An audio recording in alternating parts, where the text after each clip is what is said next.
Hey everybody, Miss Mays here again. I just realized that I have some videos of how we're adding and subtracting in different ways. So I'll go ahead. I think I've sent them out, but if I haven't, I'll go ahead and send those out too. So I'm just going to show you the standard algorithm for how to add and subtract.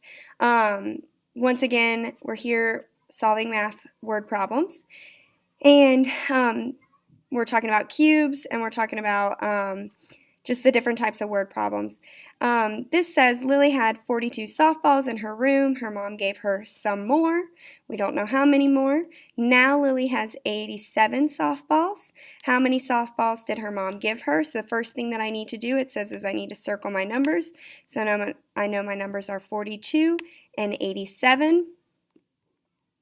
Next thing I need to do is underline the question. So I always remind, let's start at that question mark and work our way back to that capital letter.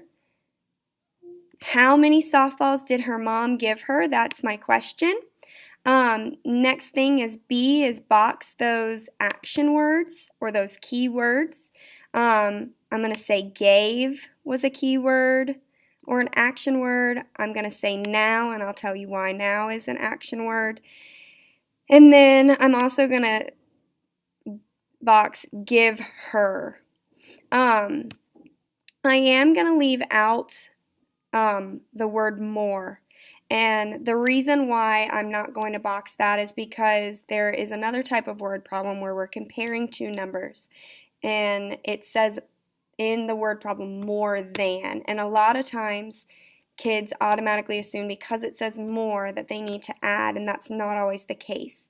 So I'm going to stick with my keyword over here, gave, instead of boxing more. But I just wanted to let you guys know why I was kind of staying away from that one. Evaluate now. Evaluate, what am I doing here? Where is my unknown? My unknown is this word sum right here. I forgot to box this one. This is my question. This is what I don't know. So I'm going to read this just like I would read a book. So Lily had 42 softballs, so I'm going to put 42 here. Once again, excuse my handwriting because I'm doing this on the computer and it's a little more difficult.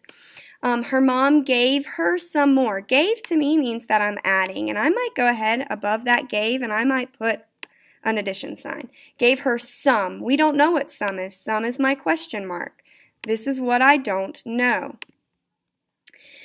Now, reason I boxed now was because now could be that I put my equal sign right here. Now she has 87. I'm going to put 87 here. And now you're looking at me going, what is going on here? I have 42 plus box equals 87. This is like algebra. Why are we teaching our second graders algebra?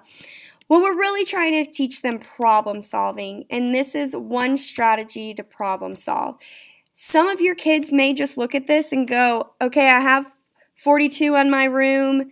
Now I've got 87. I know that I need to go ahead and subtract. So some of them may just be able to write 87 minus 42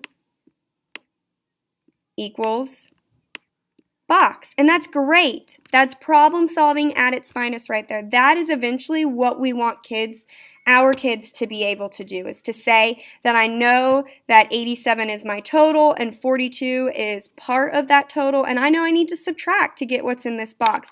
But for some kids, that's really hard and very abstract for them to look at. So we lean towards looking at our equation in this way.